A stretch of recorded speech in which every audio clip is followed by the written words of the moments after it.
got a special session today with a very good friend of the Bhakti Yoga family, Keshav Madhav Prabhu. And today we're discussing an authentic topic, should I say, ironically, because the word authenticity is something that's being thrown around quite regularly these days. Encouraged to live authentic lives, and embrace our true selves and, what have you. So what we're looking at today is, what is true autonomy? How do we kind of distinguish this idea of true autonomy from apparent autonomy? And how can we kind of conquer almost these fears from being our true selves and embracing our true selves? And we've got a very qualified person to talk about the topic, Keshav Madhav Prabhu, who's been practicing Bhakti Yoga London since, I believe, around 2001. And aside from being a Bhakti Yogi, he's also a certified transformation coach and also practices as an occupational therapist in the field of psychiatry. So he's not only got the Bhakti wisdom, but also, has the qualifications, so to speak on this idea of, kind of how do we tackle things like fear and other emotions that may perhaps get in the way of us truly embracing ourselves. And aside from all this psychiatric field work, Keshav Madhav Prabhu has a very big, keen interest in all things spirituality and Vedic knowledge. And I'm not sure, I think some of you on the call may have joined us on the little journey we had with him on exploring different forms of Sri Krishna, the Dasa Avatar series. And he's now kind of expanded this onto a very topical issues and things relating spirituality via this new platform he's just started called Holistic Spirituality. So I'll put the link on the chat later on, and I'd urge everybody to check that out, particularly if you are philosophically and spiritually inclined and curious like myself. So I'll stop wittering on, and without any further ado, I'm going to hand the floor on to Keshav Madhav Prabhu. So the floor is all yours. Thank you. Thank you very much, Dee, and thank you for having me again here at Bhakti Yoga London. I'm glad that I may be of service in this regard. And yes, as you said, the topic of autonomy or authenticity is something it's in everyone's mouth. It's talked about a lot, and at the same time, if you look in our lives, we can see like how much are we capable of doing that, or what does it actually mean for us. And one reason why I picked this topic is because I'm convinced, or my understanding is also, that in spiritual life, the ultimate aim is that we become autonomous. In a sense, when we speak of self-realization, that means that we become our truest self. The Bhagavad Gita, for example, is a progressive path instructing the student step by step to understand the spiritual identity one has, and interestingly, not bypassing what we would call the material identity, but rather addressing it very efficiently. There's a whole concept regarding our psychophysical nature, which is called the Varna Ashram system. I will not enter that much, just to mention, and that we have actually two parallel identities when we are in this world. And this is our so-called material identity, and then we have the spiritual identity underneath, which is called transcendental, which has the difficulty that it is not accessible for our senses and for our mind. So we stand there and we must admit we believe it, but we cannot say we have hard proof that we can show. It's a subtle thing. It's something that is also rather on a level, if it's by definition transcendental, we cannot bring it down to the platform of material senses. So soul, God, free will, all these things have been discussed elaborately over centuries, also by great philosophers like Immanuel Kant. And very profound conclusions have been drawn. For example, that these things like the self, the eternal self, the soul, or God, or free will cannot be proven. They can also not be disproven for the very same reason, since they are beyond our range of perceptibility, for our senses, for our mind. So but he concludes we must think them. Without them, like the whole picture of everything will never be complete. So that it said, like, it gives the frame, like, in which all the other phenomena that we experience in our life, like an individuality, for example, can make sense. So many of you, I know, or some of you certainly are, like, since quite a long time on the path of Bhakti Yoga. Others perhaps just got to know it, or like rather recently there. I think I want to address, of course, all people, no matter like how familiar they are with the philosophy, because I think the core topic of autonomy is relevant no matter how long you practice this path, or like whatever from kind of what spiritual background you might come from. I think we all are challenged to live our lives in a way where we can say, I live authentically, or like I am myself. For many of us, it's even a big task to figure that out on the so-called material platform. So many endeavors are being made to find oneself. Might it be in your work life, your occupation, what is my calling? Then in terms of what kind of style suits me, how am I externally, so to speak. It's also a form of self-realization. What do I want to present? What fits my inner image of myself that I reflect in the outer image? And ways of being, values we live, personality, we want to have character. So all these things are going toward like a certain sense of self, and we want to live at as good as possible accordingly to what we perceive inside, of who we are. And the Bhagavad Gita makes, or Krishna in the Bhagavad Gita makes a very important statement in regards to certain obstacles that we meet or will meet when we practice spiritual life, and if we want to attain that higher self-realization. I say again, we will not bypass the so-called material identity and like the process of realizing it, because they're really very much intertwined. And there are 3 obstacles that are mentioned, and I would like to share a screen with you because I want to refer to this particular Bhagavad Gita verse today. Just give me a second so that I can share it with you. All right, there you go. It's from the 4th chapter, the 10th verse.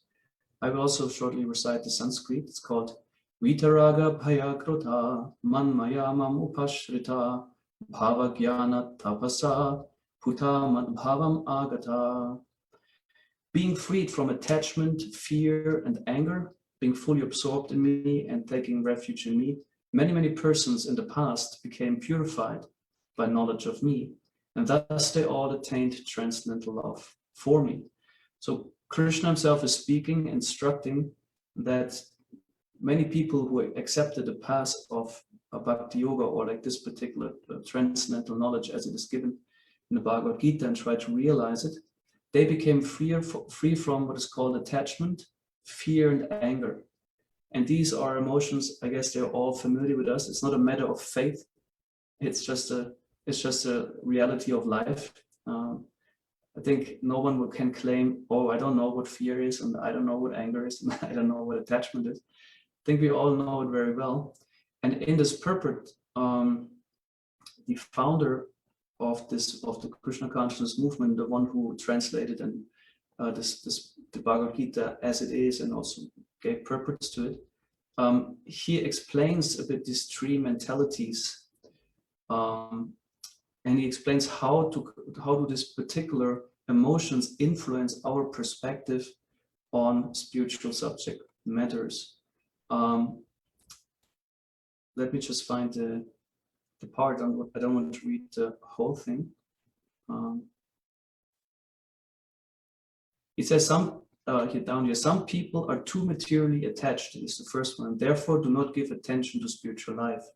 Some of them want to merge into the supreme spiritual cause, and some of them disbelieve in everything, being angry at all sorts of spiritual speculation out of hopelessness.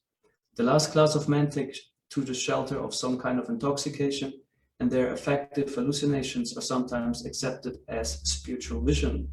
One has to get rid of all three stages of material consciousness: attachment to material life, fear of a spiritual personal identity, and the conception of void that arises from frustration of life. So these three things I would like to discuss further, particularly the fear of a spiritual personal identity and the conception of void that arises from frustration of life, which would relate to anger. And he writes here, to get free from these three stages of material concept of life, one has to take complete shelter of the Lord, guided by a bona fide spiritual master, and follow the disciplines and regulative principles of devotional life.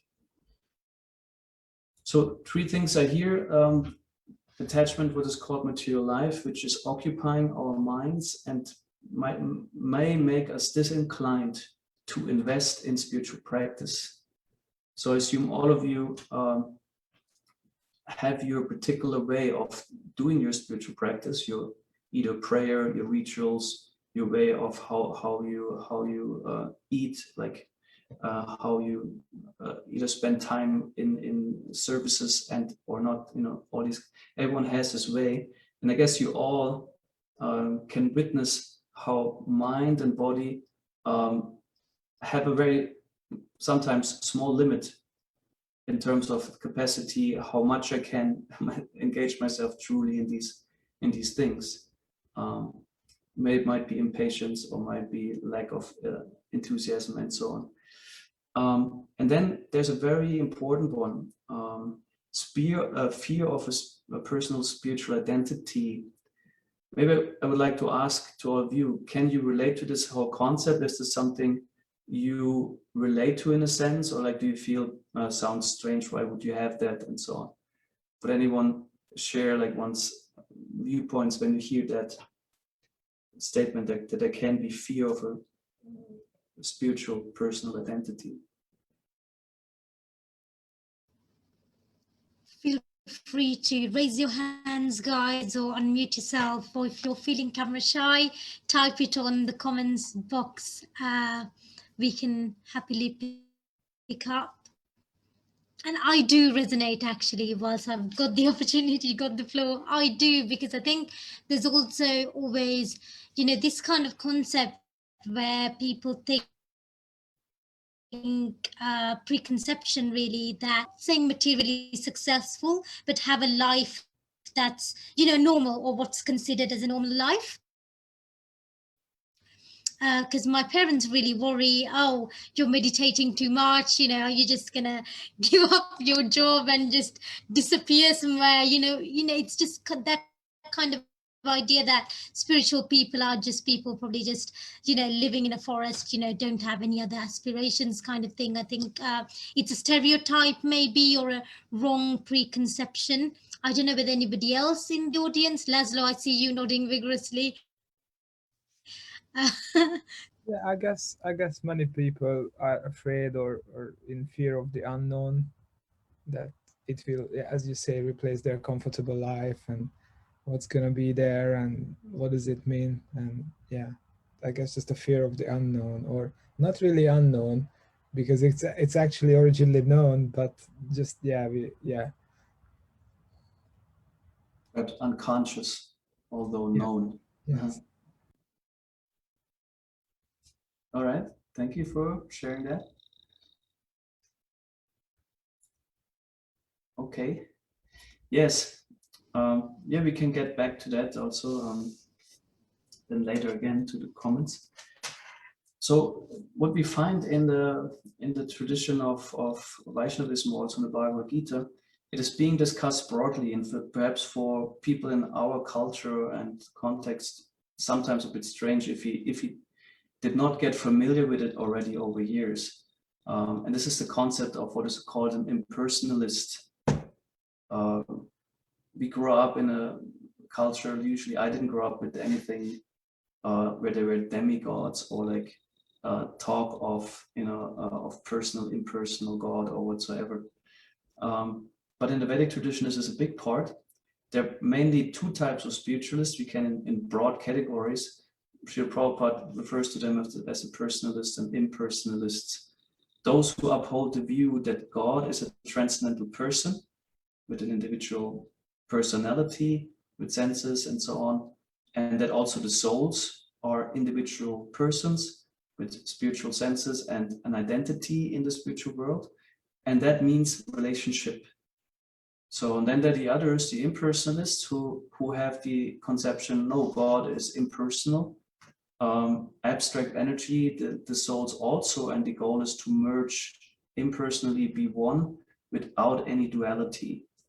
So, and the fear of a personal spiritual identity, Srila Prabhupada also points it out, comes from that we project our bad experiences, so to speak, from relationships in the material world, how they might be very difficult, in many ways very challenging. And we feel, well, if there's a better place, then it's better without relationships. that's practically the type of logic that might be there. We might not use that words, but perhaps like deep, if you sometimes translate the feelings we have, we might come up with that exact kind of statement. So the logic would be, in duality we have good and bad and happiness and distress, and it comes from being people with defects also. So if there is an absolute pure world, it must be devoid of these mistakes, and therefore it's rather impersonal. There's not a concept of a positive spiritual identity necessarily. But the Gaudiya Vaishnava tradition upholds that view very strongly, saying what we experience here as personality and individuality is a perverted form and has an original form which is full of bliss. And at the same time, still not accessible to us yet, something to be attained in the process of Bhakti Yoga, or like, yeah, it can be also another spiritual tradition, but by principle, by the loving service or connection to the Lord. So the key point is having a self. And I want to enter a bit more into psychology today, examining a bit, or like to reflect on where do we stand with actually our capacity to truly be a self, what to speak of being ourself. When I read an interesting book, it accompanies me now since quite a few weeks. It's from a psychoanalyst called Arno Grün. I will share a few quotes from him. And in his book, he's called The Betrayal of the Self, or on the Self. And it's a very interesting perspective on how we as persons in our culture, often we grow up, actually not being led to truly having a self, but rather like being conformed. The core message might be don't be yourself, be as I or we want you to be. I recently had some devotees also, we did some counseling, and this devotee shared like having a Catholic upbringing and how now she suffers from being treated as like not being really existing as an individual personality, but rather being kind of pressed into a shape of expectations, be like this, be like that, and otherwise you're not valid. So often we might make in different ways the experience that our self is actually not valid. So what we learn is what comes from me authentically or originally is not either required, or it's not welcomed, it's not acknowledged, it's not positively reinforced. And we might learn to more and more and more disconnect from what who we are.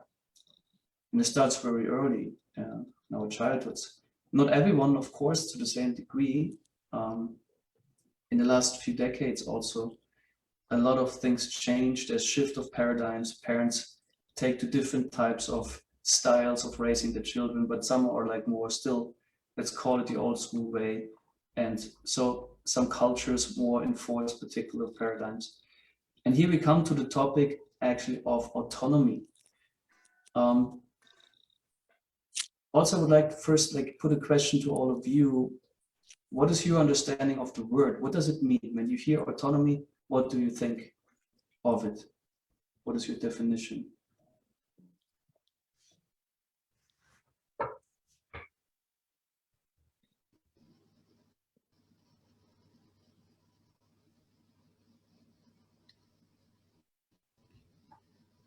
Right, we've got independent from Dylan.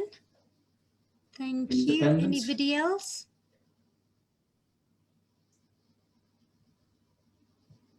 The system of the body. System of the body. Self-growing, freedom, responsibility, control over something,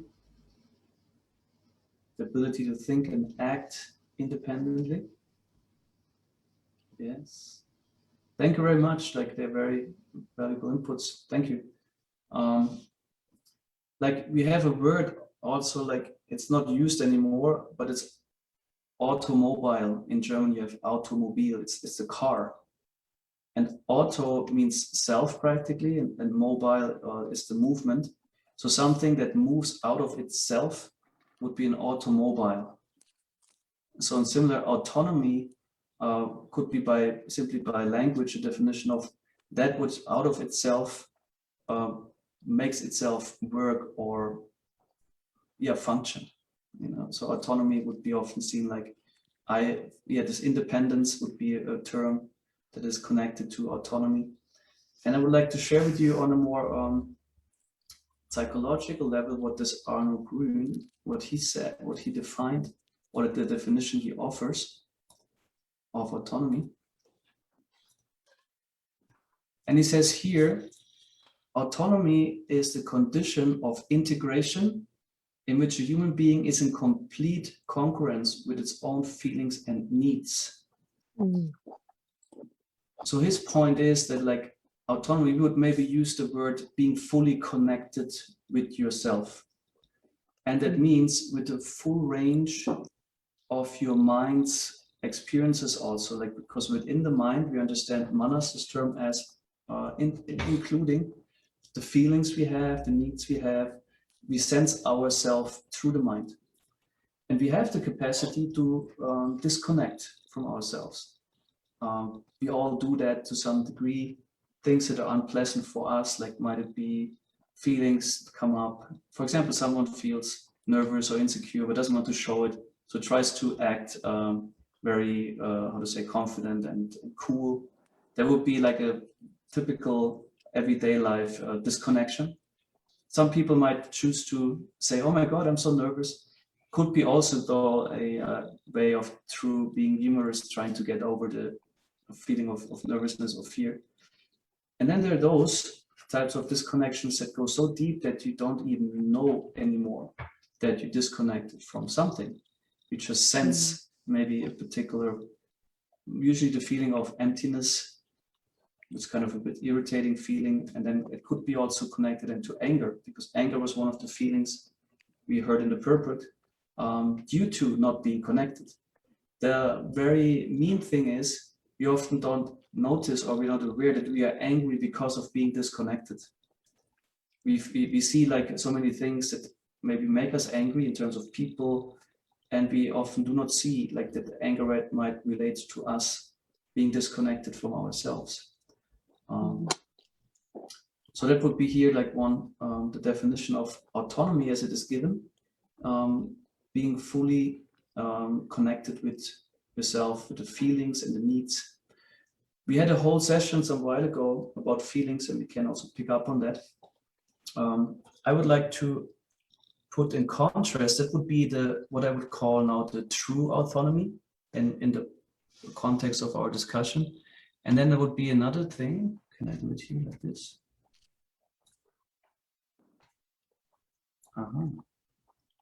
Did you even see the screen now before? I'm sorry, I just thought I maybe missed out on sharing the screen. Yeah, we can. All right. Yes, it would be that. And now, let's compare what would be the apparent autonomy. And here I had to translate it from German, so I hope it's the accurate English. The word contestation, is this a word like everyone can relate to? Or like has someone like an issue like what is contestation? All right, it's like being in a contest, you have to prove, like all the time. Yeah. Of one's own importance and independence. He remarks it a bit ironically, the freedom to constantly deliver proofs of strength and superiority to oneself and others. That's often how autonomy is looked at. And he uses two terms that are like crucial in human development. Someone has his microphone, I guess. Yeah. One is love, and that would go along with the first definition of autonomy, being embracing of everything that's going on in me, embracing the aliveness, which includes all the feelings and needs that are there. And the other would be power. He contrasts these two things, love and power. Power being more of an opposite to love. It's about ruling. It's about like dominating. And this would be what we often learn, to be rather in this mode of power, because if we would feel all our feelings, we also would feel the helplessness we have, for example, our limitations. But it's not really welcomed also in society. It's always about being strong, be successful, prove yourself. We are actually constantly in a pressure to prove ourselves. Also in spiritual life, if not even most there, depending if you speak now of a spiritual tradition, let's say also an institution which upholds certain values and standards, and there are at times immense expectations on how you're supposed to be. And often it's not at all what we would call autonomy. It's more like about what is called surrender. And surrender is also an interesting term. It depends how it is used. Like any word, it depends a bit how it is used. Surrender can be a very productive, healthy thing. Surrender can be also what we call here, it's about power and ruling and dominating. Disconnecting also from feelings and needs. So perhaps you can also relate to that if you see these two ideas of autonomy, if you recognize one more in yourself than the other. I certainly know that the right one, this whole being in the mode of power and like proving, I am very familiar with that. Whereas I'm challenged by the other one, like with this complete connection in terms of feelings and needs. Or being an overachiever is a common thing nowadays. I think I'm also someone who is very much hunting the achievements and like in order to know, oh yeah, I proved it again, and I proved it again. Because it has to be over and over again, because it's not really about me. It's about, oh, do others see me the way that I'm supposed to be?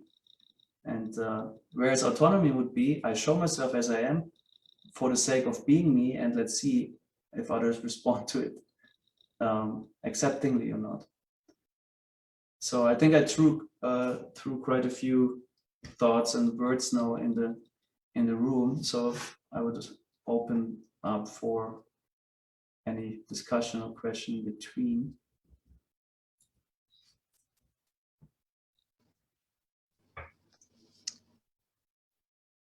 Thank you so much. Very thought-provoking indeed. Has anybody got any questions they wanted to type up or unmute themselves or raise your hands?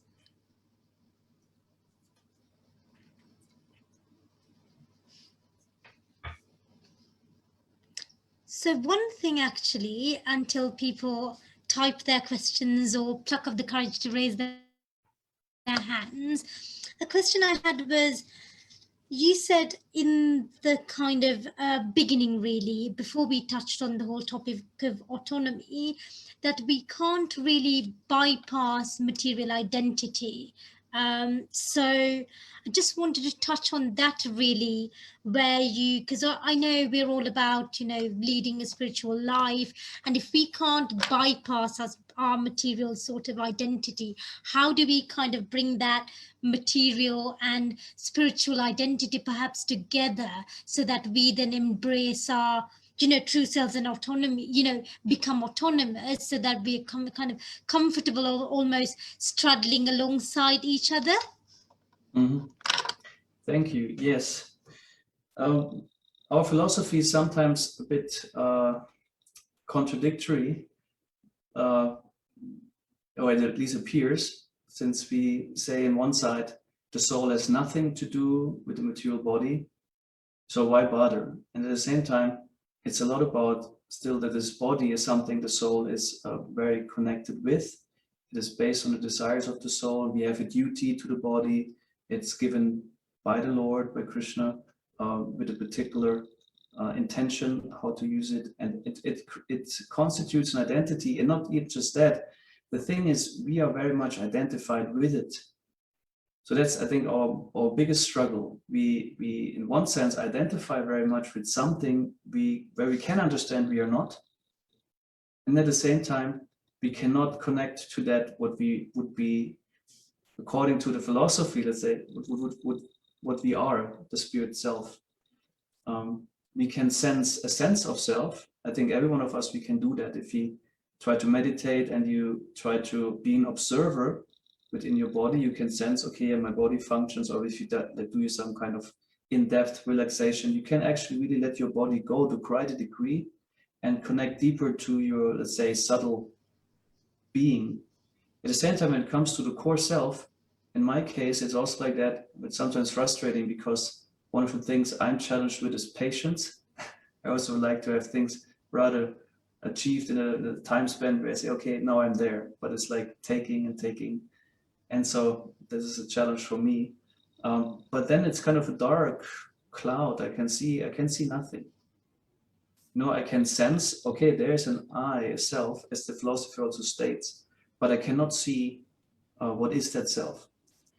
And here, what I want to suggest today is, like, with the material identity, since the self is very much connected with this body, and we have a mind, and the mind is supposed to reflect our sense of self. And if the mind is occupied with certain ideas of being either male, female, a certain nationality, a certain whatever type of person, then this is something we reinforce in our mind. So but is at the same time, the consciousness of the soul is present in that, identifies with it. And if let's call it, if the identities somehow are fully there and accepted, if I embrace all what is materially there, then I can also consciously let it go. The problem is if I don't embrace everything that is there, not necessarily in the sense of making it identical with me, saying, oh yeah, I am that, more in a sense, oh yes, I have that. And if I do that, the more I can do it, can be there and acknowledging all which is there in my body and mind, then I can let it go. But if I'm not connected with it, if I have, out of some reasons, fear of it, or like not knowing it, then it is there, but not accessible to me, and I cannot overcome it. It's like a ghost that haunts us, so to speak. So that's the dilemma we're often in, and we walk around and being afraid of that what we don't know, as Laszlo said, the not knowing fear. And the key would be to truly learn and to look at who am I, or better to say, to explore the most possible extent of who am I on a material platform.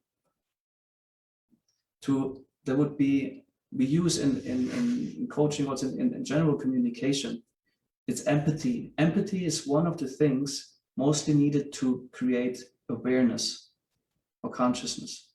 Empathy literally means that I try to see the world from your perspective, or we have the saying, you walk in the shoes of someone else.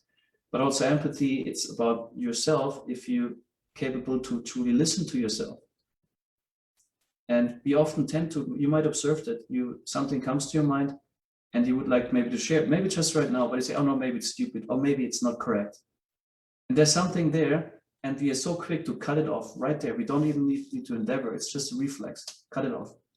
Don't say it. Don't do it. Don't behave it. And be like, we're in there. And I also know it for myself. Don't worry. But the thing is to be aware of it, to be clear. Hey, wait a second. Where do I all the time cut off and why? And what would it take for me to dare to be in that sense authentic or like autonomous, to just be me? And even it might be maybe embarrassing in some way, could be, but perhaps it could be well appreciated and people think, wow, nice to see you. Literally, see this part of you, which I never really shared. Like for men, it might be, oh man, no, men are, it's maybe stereotype, but still it's there. Don't show when something really touches or moves you. Be rather smart and have some good explanation or some logic. That's cool. That's masculine. And although sometimes you might have a strong feeling where you feel, hey, I would like to express that. Whereas for a woman would be something else that she feels perhaps, oh, that's not so womanly, so I don't behave like this or don't say like that. So we always in a twist, of course, with cultural values and norms. And I don't say we have to emancipate ourselves from all that and be just completely free in a sense that we follow every little impulse and instinct. No, what I'm suggesting is to be conscious observers and making choices, and also being willing to take risks. Because the two definitions of autonomy that I shared before, I will share it again.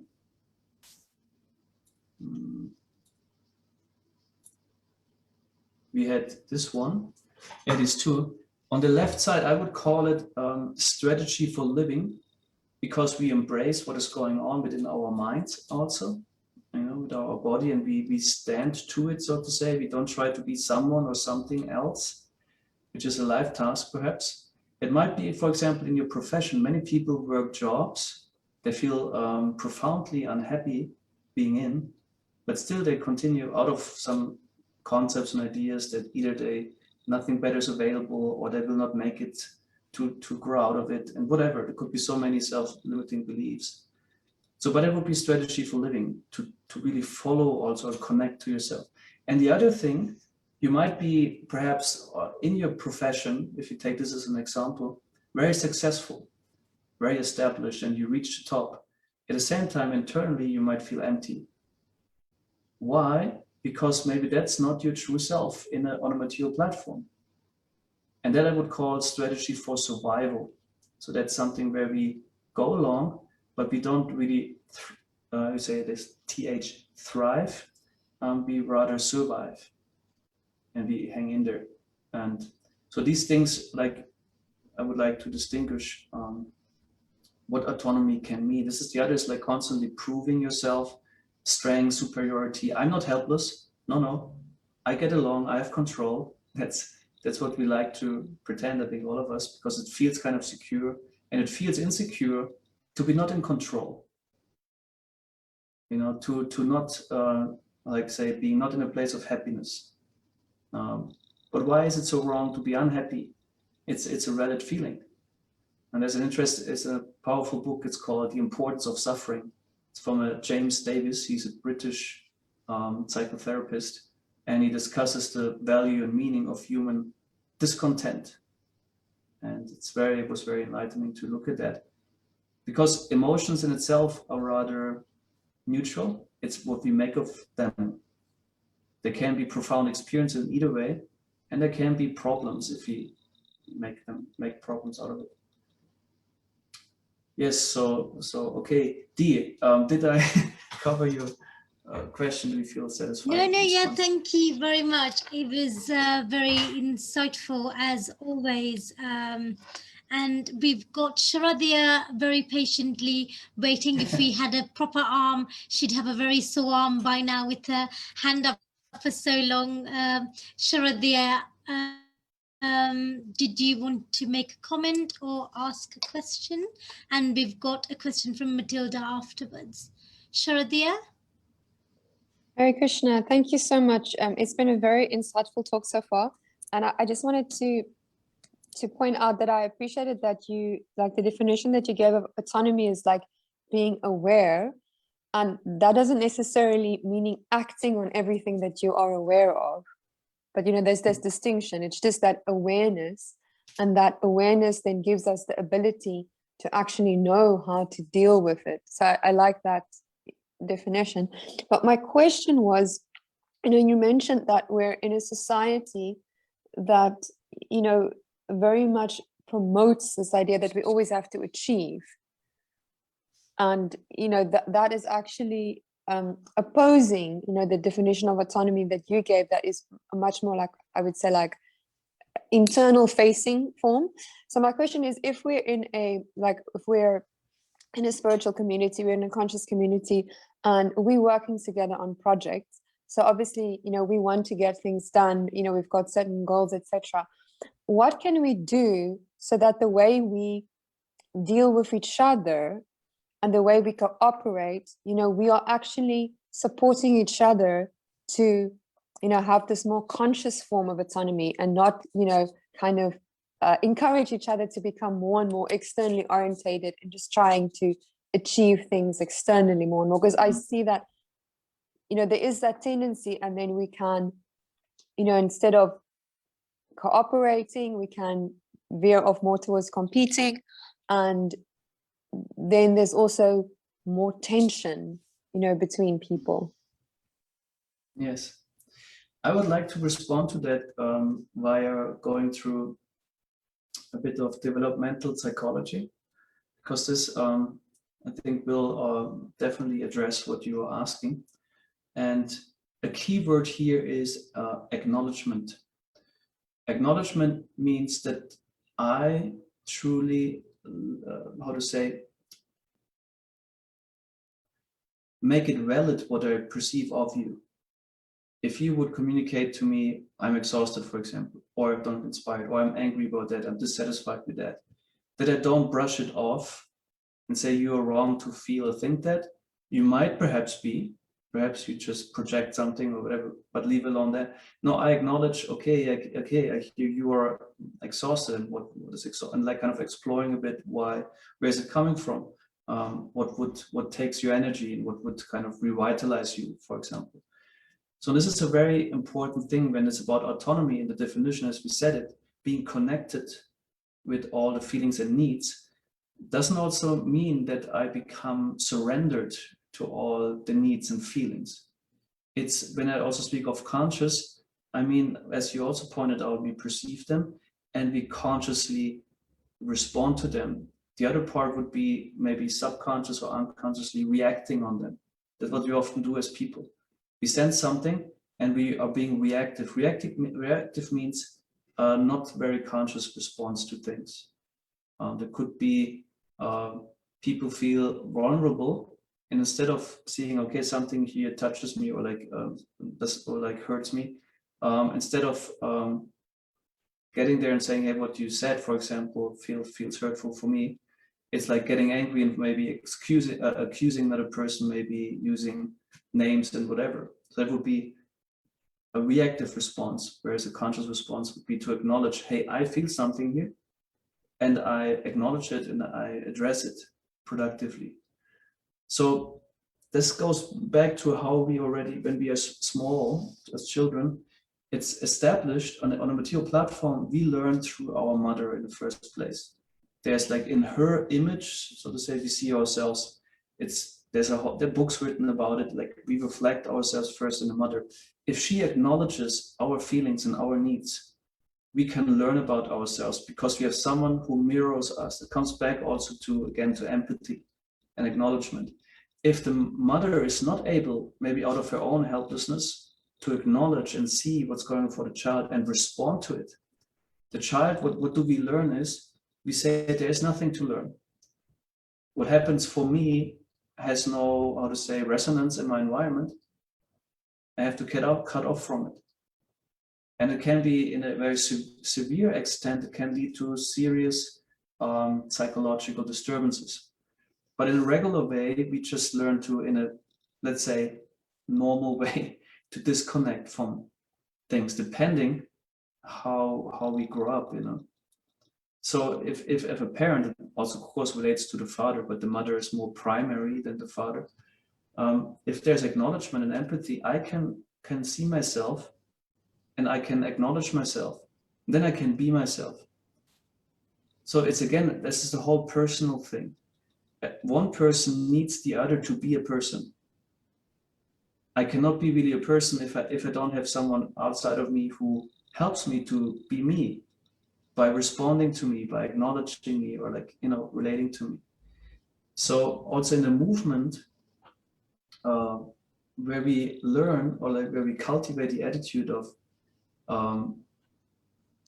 disregarding or discarding or like ignoring people's maybe limitations, their boundaries or their needs or a particular mentality and way of being, we do actually a lot of harm to their being humans, as we did maybe to ourselves up front already.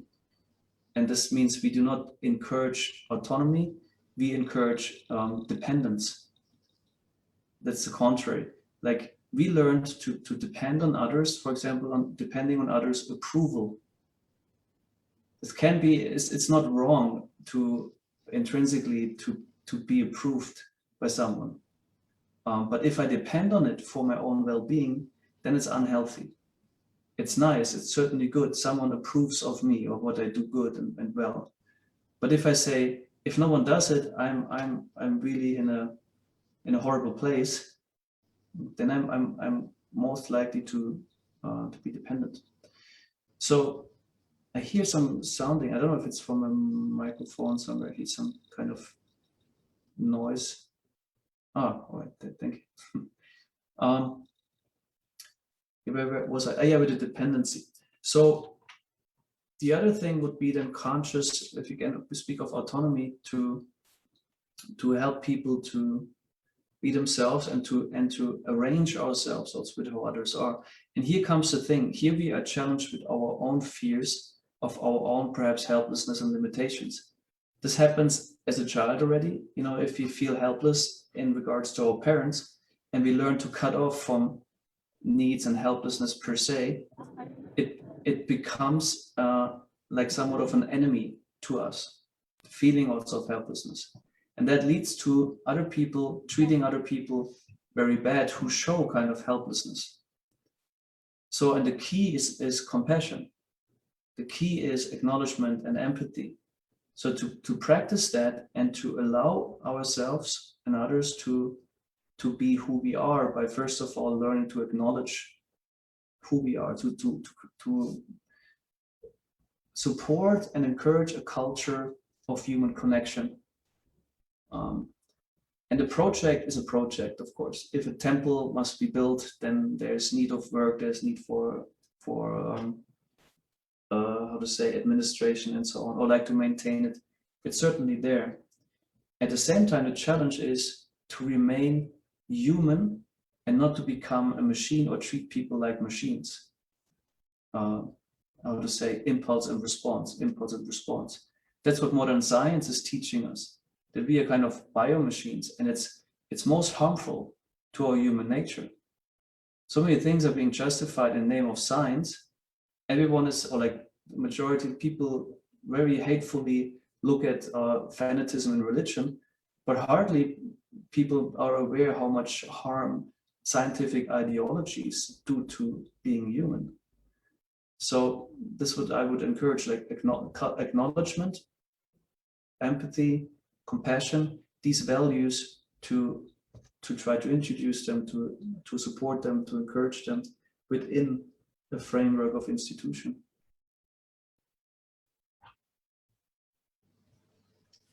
Thank you, Prabhu. I'm sure, Shradia, that answered your question. Just in the interest of time, I'm going to quickly go on to Matilda's question next. Matilda says, accept, I think, regarding something we mentioned earlier, that is, accept what is there to be able to let it go. And off the basis on that, her question really is, so does being autonomous go hand in hand with finding your dharma? So I think we're talking about the varna, or your sort of true nature there. So I don't know whether you wanted to talk. I would agree. It's crucial.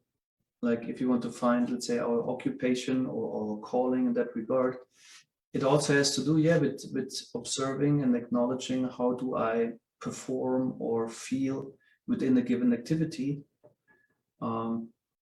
It's different than from being sentimental. You know, it can be you maybe just not accustomed to a certain activity or work, and your first response is kind of, I don't like it. But it doesn't mean that it's like your thorough, conclusive, how to say, or like that what you experience is this thorough and conclusive answer. Sometimes we have to first make some experiences and open up for an experience. That would be, again, the autonomy in regards to connecting, because if you're disconnected, there must be a process of connection or reconnection. This is the process of yoga, by the way. It's reconnection with the Supreme. And the more I'm connected with myself, the more I can connect with the Supreme. If many parts of me are not connected with me and I show only a particular aspect of mine and involved in the service of God, only this part will connect consciously. But like thorough connection means in myself, I also connect fully. And this is a task. I mean, I'm also in my process to do that. I would not claim that I'm fully connected with everything. At the same time, that's something that keeps me busy. That's why I also chose to talk about this today, because I think it's so relevant to pay attention on where do I stand and to what do I want and need to connect and to communicate. And in therapy, for example, what I do is, some people want to connect to emotions they feel like out of either some depression or other clinical symptoms.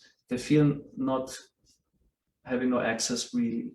And we have a called intuitive painting style you can use to simply explore with the emotional part. It's about not having a concept what you will paint, simply trying to be intuitive out of the gut, so to speak, with some colors and some materials, some brushes. And at the end, you look at what comes out there. And the process is about try to be intuitive. And for many, it's very difficult. They have to have some concept first. First, no, I need to know what I will do, and then I can do. I cannot just do and then let it happen. That's what many people think. This is our box in which we are in so many ways. So, but then if they gradually, in a few, how to say, turns, they will go through it. They will experience, hey, it works actually.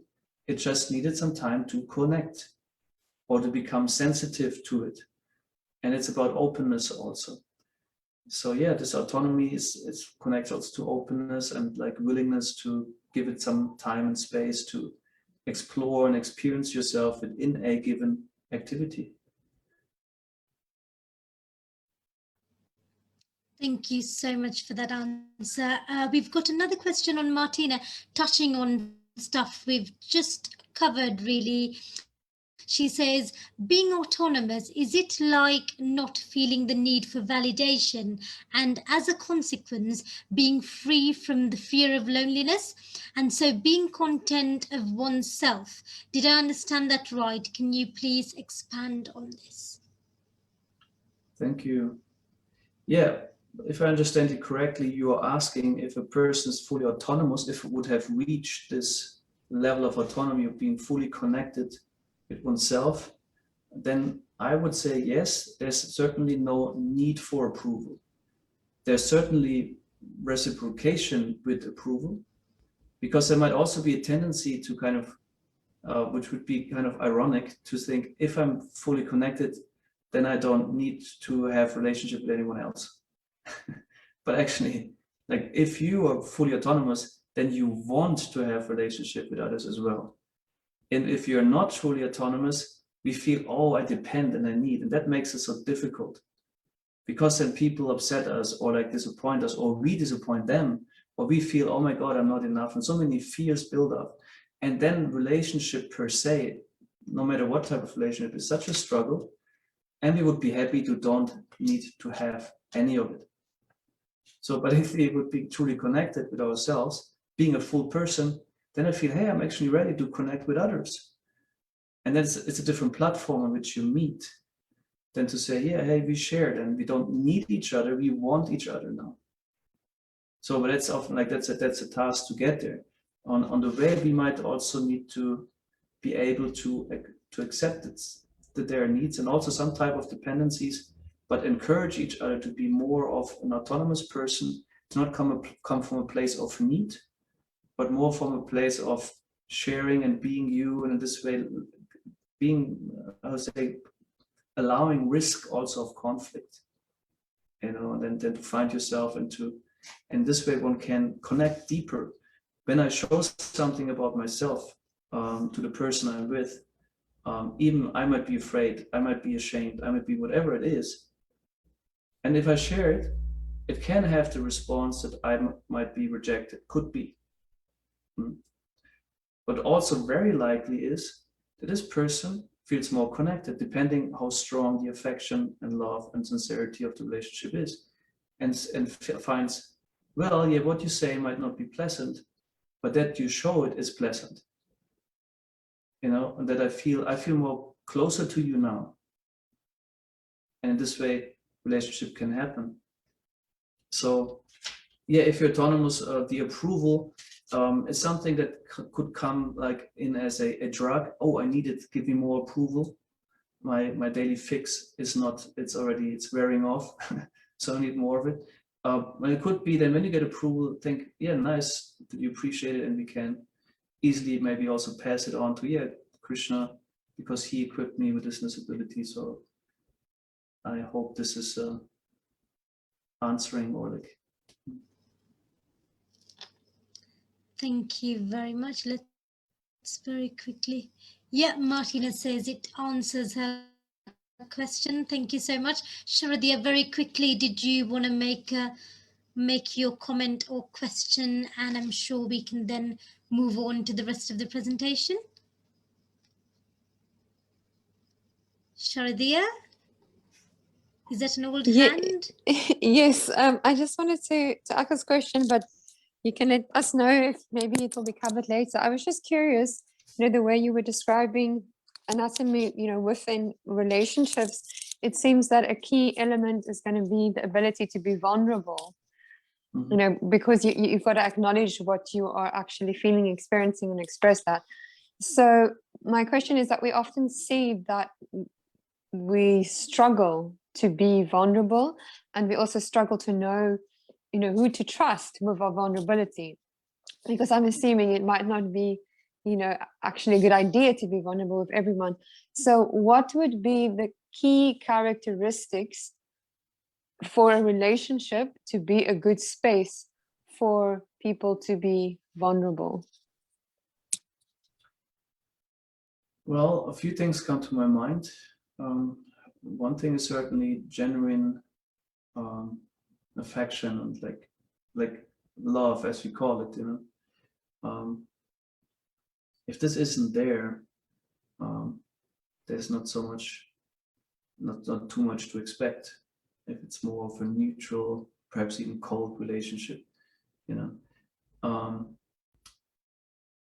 Another thing is the quality of satisfaction, acceptance. I also made the experience now. I said, when I entered the relationship, I said, I will simply accept that person for who she is. Period. That was what was my approach, and I'm happy I could do it, because I feel that's a thing that allows for so many, how to say, for the relationship to happen. I made the experience also otherwise. I did it, and it was also done to me, and I did it a lot. Try to change the other one. It's okay, that's that part of your like, but this should be different. And then we have the whole power struggle going on. It's not about love, it's about like power, then controlling, ruling, you know. You would be pleasant for me if you would be like this. But no, it would be like, I accept you for the way you are, and sincerely or genuinely appreciate you for the way you are, and this way allow you to blossom, or like just to be you. And then the trust is there, you know, like if I think if you feel, any one of us, if you would feel the person next to me is accepting of me genuinely, doesn't mean this person is always agreeing with me. Accepting me is not the same as agreeing with me. Please, let's not confuse these two things. There is place for disagreement, and there will be disagreement. But it doesn't mean a person does not accept you if he or she does disagree with you. This gets mixed up, you know. We think, oh, he or she does not agree with me, he or she does not accept me. And it can be, but yeah, but it doesn't have to be. Yeah, this, I would say this is what is important. And then of course the ability to talk to each other properly with respect, and also ideally with empathy, with a kind of way of making the other person understood, or like that the person gets the feeling, okay, he or she hears me. And sometimes it might be that you maybe seek out first a person who is a bit more, let's say, call it professional or whatever, where you can have a safe space where it's anyway part of the relationship or the exchange to have a solid space for expression, where trust is anyway something that is highly valued. And in this way, maybe explore yourself a bit more, and then go to also open yourself up more to others, where you would not be so sure how much is there the trust and the ability to accept. Thank you so much for that answer. I think we can move on to the rest of the presentation. All right. Yes, I want to share one more thing with you that he, this Arno Grün, what he said in regards to autonomy. He presented another part which is very crucial to reconnect also with the verse we had at the beginning. He says here, autonomy includes the ability to have a self that bases on access to one's own feelings and needs. So here we come to this whole point, having a self, being a self. Because in the verse we heard Srila Prabhupada explaining, one of the obstacles in spiritual life is the fear of a personal spiritual identity. He explains, born maybe out of the frustrations that come from material life. We don't want to experience any hurt or like struggle like this, so we do not feel inclined to have a personal spiritual identity. Although the concept is you have a different type of relationship, and we often don't know, or like we are not informed. We haven't learned to have healthy relationships in this world. You know, there are people. It's not that everyone has completely unhealthy relationships. It's very common, and it becomes more common in our time and age. But there is possibility to also have very healthy relationships by, at what we discussed before, going into this kind of autonomy, accessing yourself, acknowledging yourself, being connected, and then attempting to be you. And this can be a fearful thing at first. Also, Arno Grün explains that if as a child we didn't learn to connect to ourselves, but we're trained to be conformed to others, where we more accepted the ideology of power, or even the concept of love. Love means obedience. There could be a concept of love we have.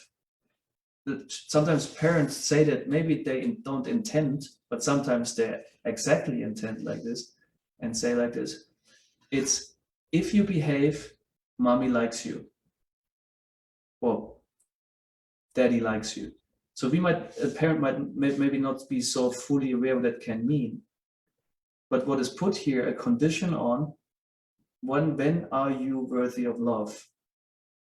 And it is when you behave. If you don't behave, I don't like you. And it could be, let's say, give it the benefit of the doubt. It could be a clumsy way of trying to make your child known that you disapprove of a certain behavior and you would like the child to behave differently. But some parents, I was not to state, they really are like that. They think, I only want you around if you please me, if you do as I say, and don't even don't do as I do as I say. I can do something completely else, but you have to do as I say. And then so much conflict is coming from that. So there, like, is a very unhealthy concept of love that could be presented there. That means that there's a very strong condition on how you are that determines whether I love you or not. And of course, we must admit, we will, in terms of love, like romantic love, of course, there are conditions that are more strong there. They will not just fall in love with just anyone. That's clear. We speak here about this love, the, what's the other word in English? Benevolence. I think it's at this value when you love someone else, like as a person, simply you're next, as Jesus also preaches in the gospel, that he explains, yeah, you love your neighbor as yourself. So this type of love is an attempt to be rather unconditional, because you are also a creature from the same creator. I acknowledge and appreciate and like you as much as I would ideally like myself. But if I have learned that I'm not likable, I have difficulties to like others. So there's the whole circle, the vicious cycle that goes on, and it has to be broken by accepting, acknowledging, empathizing with those around us, and accessing also ourselves, our feelings, and allowing others to access theirs and be their individual way they are. You don't, of course, have to. That's another story. The other extreme would be, I never dare to say anything to anyone because that's how they are. It's about a healthy way that you also can express disagreement. We covered that before. But more like the overall attitude is, I acknowledge you as you are, not that you must be first like this so that I consider you worthy of love or affection. So, and having a self, there's also another, I hope I have it here. Yeah. And point is what is addressed by Srila Prabhupada in the purport, that we escape from having a self, or like tending to, because it's very scary to us. If we haven't learned to connect ourselves, then it becomes a dark space, which is also connected maybe with a lot of hurt, because we weren't allowed to be it, not encouraged to be it. And so it's very difficult to be yourself then. It's easier to be someone else, or like living up to the expectation of society at large, whatever that what you're supposed to be. So it's a process that brings quite some challenges. And here the philosopher Erich Fromm, he wrote about the escape from responsibility, saying that this escape from responsibility is in its depth the fear of having an own self. He more speaks in a political sense. It is not the abstract fear of an abstract responsibility, but a responsibility of real, oh sorry, I typed it in a rush, I'm sorry, of realizing one's own self, and that is threatening us. So that if we would be a self, a person, we would also be responsible for us. Like if we though are in a mode of obedience and surrender, someone else is more responsible for us. We could take that in also guru-disciple relationship, that some feel my guru will save me, I just have to please my guru, or like Jesus will save me, or others. This whole concept, it's not up to me. I don't even need to be a known self. I will be saved because of whatever concept is behind that. But that's exactly, that's the big trap we go in there. If it's about Krishna creating each and every one of us for personal relationship with him, then this implies, or like the how to say, irrevocable conclusion is that you are a self that is responsible for itself to develop oneself and to, by your own choice, for relation to connect with Krishna. And the others might be helpers on your way to do so, but ultimately we have the task of truly becoming ourselves in that regard, and not trying to deny ourselves. And this is common. And Srila Prabhupada says, yeah, this is one of the obstacles one has to overcome with the help of the spiritual master, to not go into these concepts of void and fear, And the thing is also, it might not be even on the surface. You might think, yeah, I don't have that problem. I don't have a fear of a spiritual identity. My experience is also certain things are just not visible to us. You know, that at some point I might feel, I thought actually I don't have the problem, but I exactly have that problem. I'm not suggesting all of you have it. I'm just saying one should be careful to not be too sure about it, and be maybe a bit thoughtful and looking at, yeah, would it be, am I willing to be fully responsible for myself, for my own self-realization, for my development, for making so conscious choices?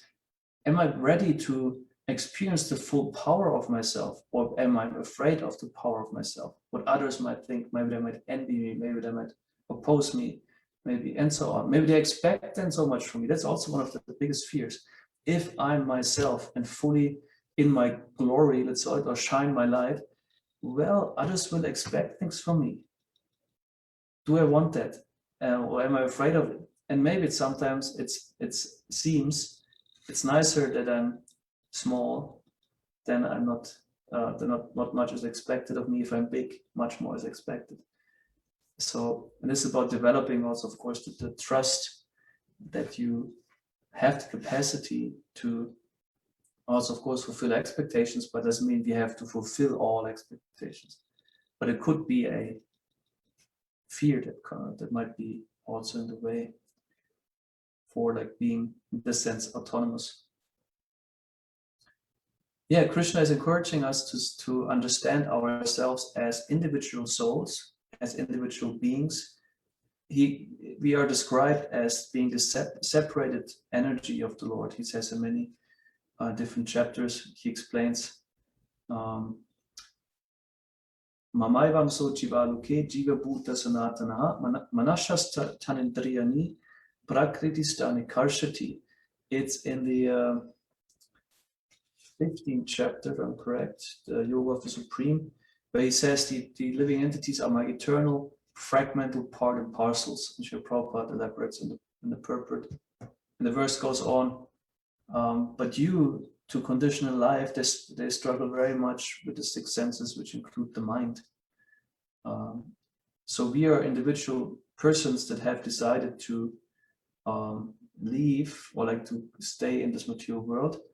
And interestingly, we can also choose to not be an individual person. We can even choose to try to be impersonal energy, but it won't work on the long run, but we can attempt to do so. But we are not wanted to do so. So therefore also the intention with this session is to rather encourage, or like provoke the thoughts at least of really being autonomous in the way we said, and develop and connect to yourself, embrace who you are now. And this way, going the steps that allow you to also consciously transcend this material body. That's also something we hear in the philosophy, transcending material nature. Very abstract term. I always think, what does that mean? How does it look like? What is it exactly? Can I touch that? What does it mean, like transcending the modes of nature? What does a person do? And it's very abstract. But yeah, it starts with being conscious. And from there, like the more I have things in the conscious, I connect it with me, I can consciously also let it go. But if they're subconsciously there somewhere, they will maybe be like ghosts that haunt me. All right, I think that's all from my side.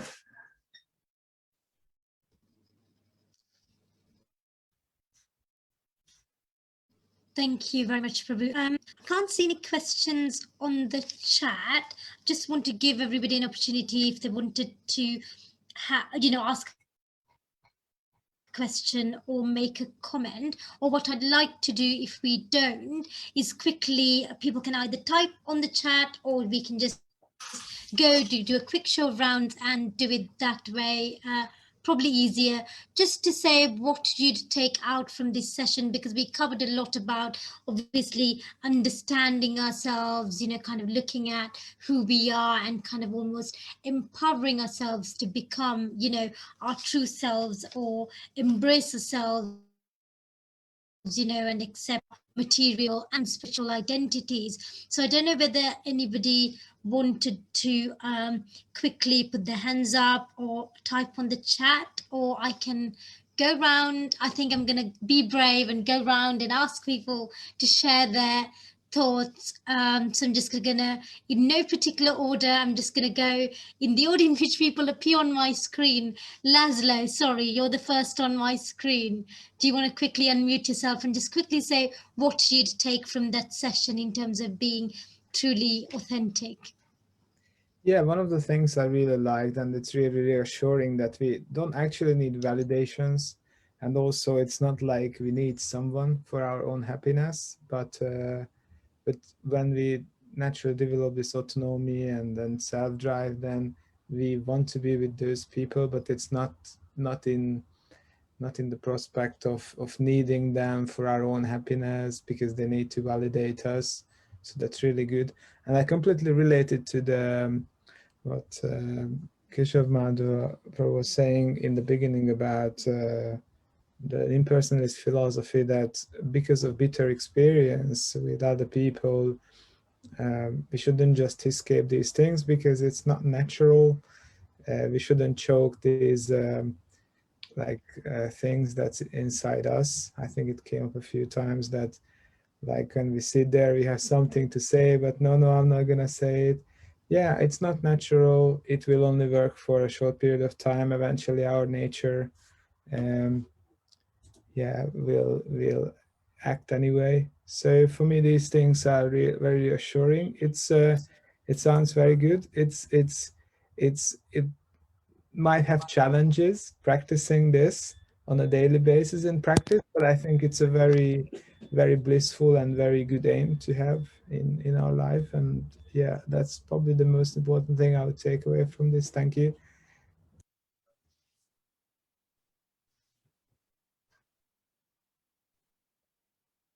I think you're on mute, Dave. Yes, you're muted.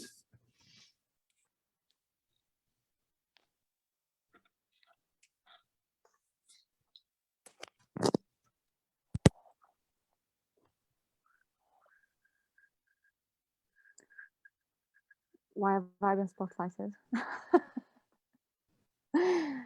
Sorry, I think I muted myself accidentally. I just wanted you to share your thoughts. Sorry, technical glitch. Oh, okay, sorry. Okay, fair enough. I get it. Okay, Sorry. so no, it's fine. There is a bit of a lag on my computer though, so I apologize if there's something that's not working properly. But thank you so much for today. There's been a lot that's been resonating with me that's been said today, because I've been codependent for my entire life until up about a year ago when I started working on this properly. And yeah, I just recognize myself in a lot that's been said today. But the biggest takeaways for me is that what I wrote in the chat, that accept what's there to be able to let it go. And I've been trying to practice this lately, and it really helps to, whenever a thought arises, just like take a deep breath and take a step back and acknowledge that we, again, like, don't have to act on everything that we think, and not to think that we are our thoughts, because we're not. And also that we should want each other in each other's lives and not need people. There's a massive difference between the two. So that's my biggest takeaway. Thank you so much. I'm really bad at muting and unmuting myself today. It's terrible. Sorry. And Claude, I don't know whether you're able to perhaps unmute yourself and share what you might take away from the session, please? Claude, are you there? Okay, maybe I'll go to Martina next, maybe. Martina, would you like to share with us what you may take away from the session, perhaps? So thank you so much for this session. I really appreciated it. And I really liked when you said these thought-provoking questions. Am I ready to accept my full potential?